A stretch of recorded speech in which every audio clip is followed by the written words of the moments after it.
Problem, I'm not sure how long I should keep my old stock listed on eBay. Solution, in this video, I'm going to explain to you how long I keep my items for and what process I use to get rid of my old inventory.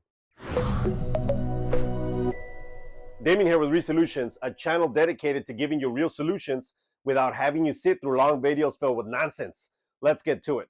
I was asked how long I keep my items listed on eBay for, how long I keep them up and running before I get rid of them.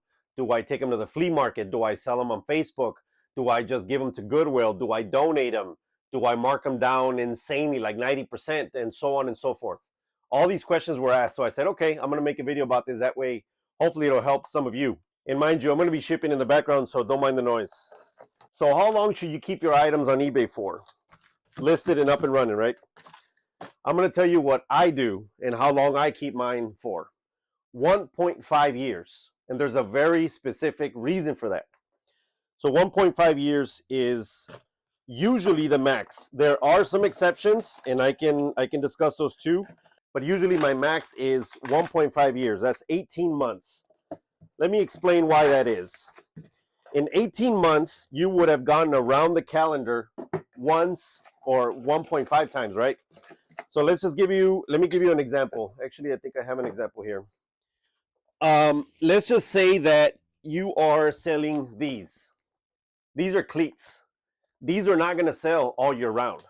These are going to sell in specific time frames, which is football season. Let's just say I bought them in October. Sometimes you can still sell them in October, but most of the times around October, November, end of high school season, high school football, you can find these going really cheap at Burlington, TJ Maxx, and so on and so forth. So I pick them up and I hold them until next season. When it picks up, they start moving again. So that gives me, like I said, 1.5 years, right? So I have 18 months to get all these sold.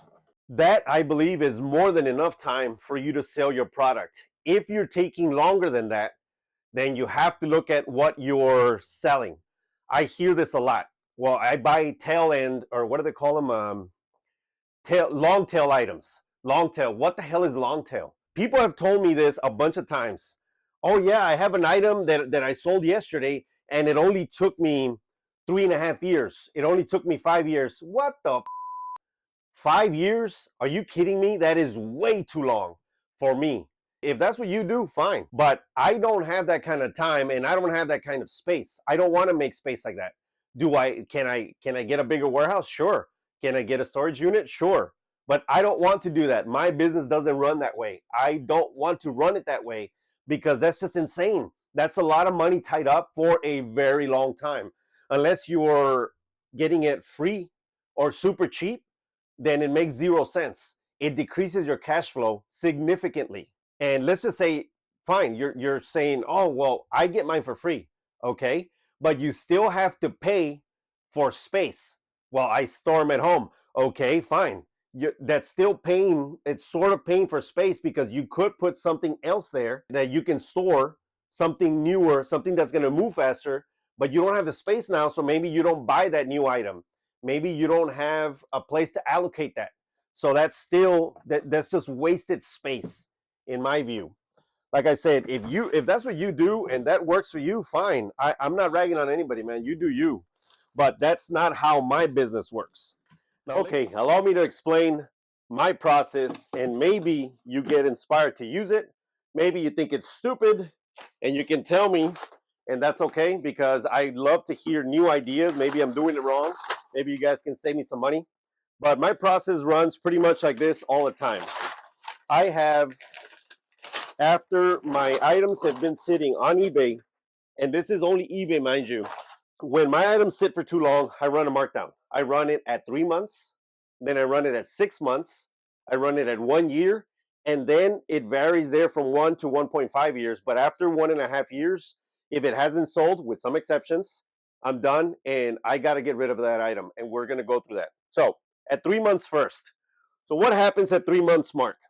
The 3 month mark, it all depends, of course, and I'm not going to give you some type of box. I'm not going to put you in a box that I say, well, you have to run a 10%. You have to run $50 off. You have to run something or other. No, it all depends on the item, and it depends on your margin. Most of my margins are decent. They run anywhere from 30% to 500%, 600%. So it just depends on what my margin is. But the first markdown typically is anywhere from 5 to 10% off. So I run that markdown at the 3-month mark. Why? Because sometimes it really does get it. Customers just need that little kick in the to give you the sale. And even a 5% markdown, let's just assume it's a $50 item. A 5% markdown is $2.50. But maybe that item was something that never gets marked down. That's always $50, and they're like, man, I wish somebody could give me a discount. So you tell them, fine, 5%. If you run 10%, it's $5. It's not that much. It's not going to kill you, and it's going to give you, and it's going to drive business to you.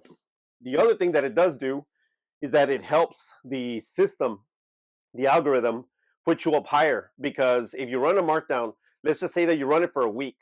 The markdown starts on Sunday or Monday. Usually my markdowns start on Monday and they end on Sunday evening because that's when people are home, Sunday evening. And when the clock starts running down, the algorithm picks it up as in the sale is almost over. You should buy this.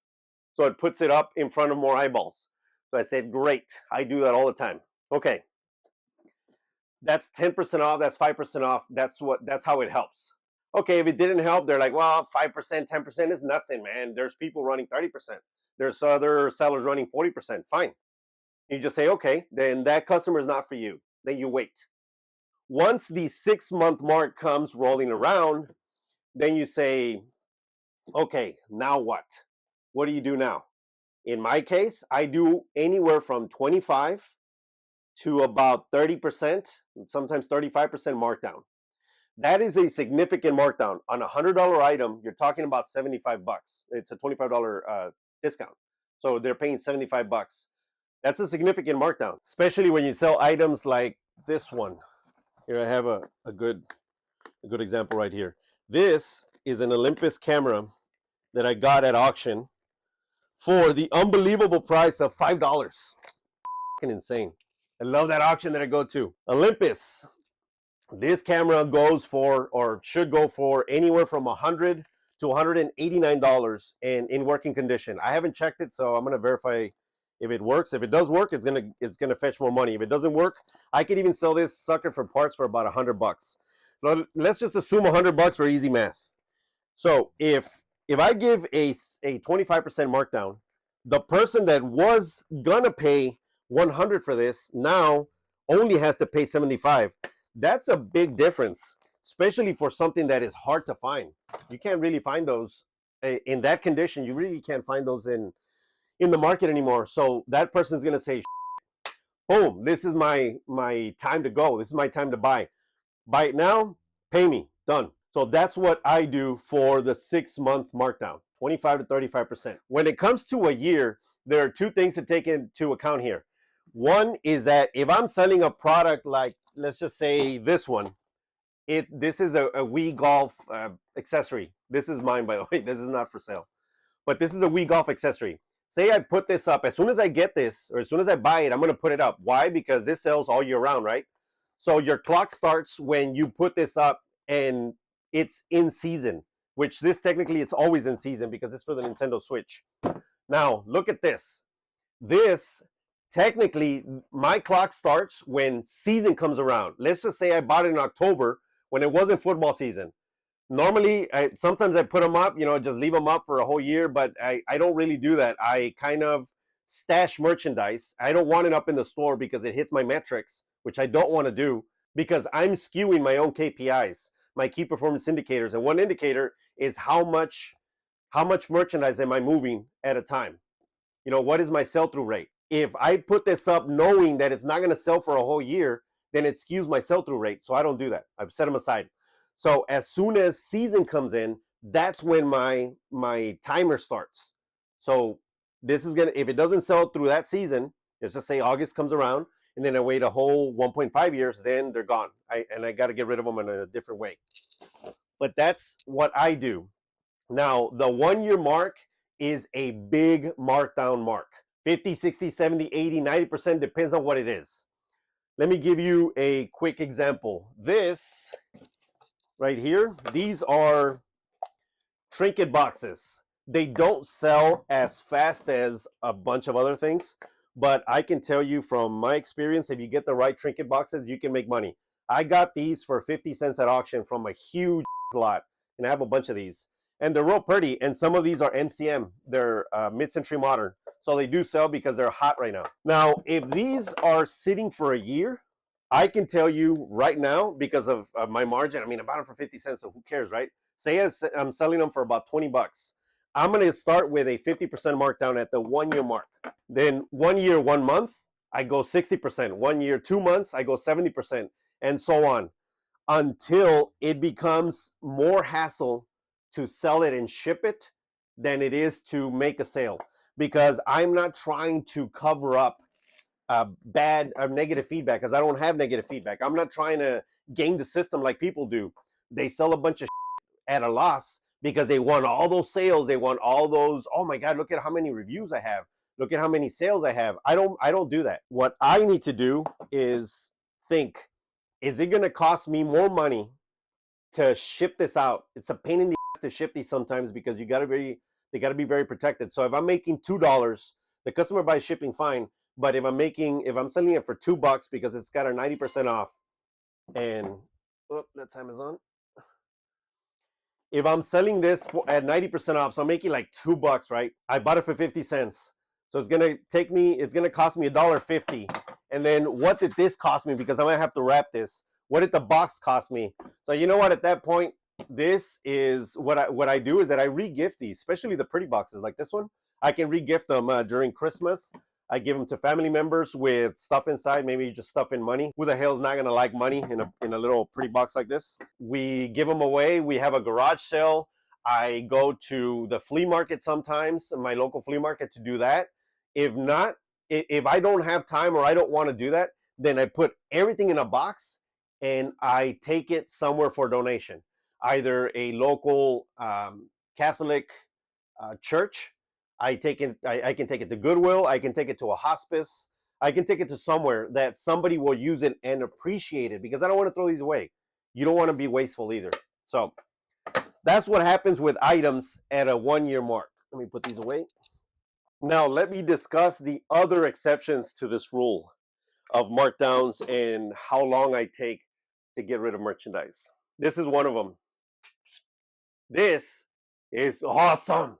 I love this thing. It's a bayonet. It is marked AFH US 1943. It is in excellent condition, and I got this for nothing. I think I paid maybe 25 bucks for it or 30 bucks for it. I also got this one, which is even older, 1907 bayonet. World War I and World War II knives. These, I don't give a how long they sit. I'm not going to go down below a certain threshold. And I know that people are hurting for money right now, and I don't have feelings for my business like, oh my God, I can't sell that because, oh my God, it's too cheap. No, but if I'm going to sell them that cheaply, I'd rather keep these because I am a collector. And there's certain things that, no, you're not going to get a huge discount. Sorry, customers, but you're not going to get a huge discount because you need to pay for stuff like this. This is awesome, number one. Number two, come on, man, look at the history. The history, this is from World War II. The history that this must have. So I say negative. Those are the exceptions to the rule. There's a bunch of other ones, by the way, but mostly for me, my only exceptions come from antiques. Things that are at least 100 years old, which is an actual antique, not a vintage item. Things that are very well made, and things that I am passionate about. I love looking for things like this. It's not just about money. You have to have fun. And this is my fun. I love looking at this. I love looking at items like this. So that's my exception. I don't mark it down. I'll just wait. The price I set is fair market value. But a lot of people, they just like, oh, I'll wait. I'll get it later. I'll get it later. But eventually you get that one collector that says, that is an awesome item. I'm going to buy this sucker and put it on my gun or put it on my wall. Few times that you'll see me get emotional about items, but because I love these so much. They have so much history. They are great, and I enjoy doing this. It's not about money for this. The money's real good anyways, right? I'm not gonna lie, but it's not about the money for this. It's about being able to find a treasure and having someone else have it in their life, maybe in their collection. So that is my process of getting rid of items that have been sitting for a very long time. For me, again, a very long time is 1.5 years, with the exception of stuff like this. This can sit for longer. I don't give a crap. I'm not gonna bend the knee on that one. But everything else gotta go. I could care less about, let's just say, this. It's a speaker. Even something like this, a Nintendo. If the time comes to get rid of them, then the time comes, and that's just that's just how it's gonna be. And that's how you have to be with your business. Stop putting so much emotion into stuff. This is just stuff. Like I said, I'm not immune to that. I put some emotion into some products, but very, very little products like these. Other than that, everything else, I don't give a crap. It has to mark down. It has to mark down, and that's it. You got to get rid of it, and you got to turn your product. The reason I do this is because I want to gain that cash flow back into my business so that I can reinvest it properly. If something hasn't sold in 1.5 years for me, my brain clicks really quickly and says, hey, something's wrong here. Get your money back and put it into something else, because that was a stupid decision in your part. Again, I'm not talking about all of you that wait 2, 3, 4, 5 years. I don't care what you do with your business. All I'm saying is this is how I run mine, and maybe you need to figure out a different way to run it if it's not working for you. I mean, seriously, think about it. 5 years? Are you kidding me? That is a long time to sit on anything. 5 years is a long time. 3 years is a long time. 2 years, that was debatable a little bit more in my eyes, but again, mine's 1.5. After that, it's all gone. And there you have it. Resolutions gives you real solutions. Now get to it and have the best day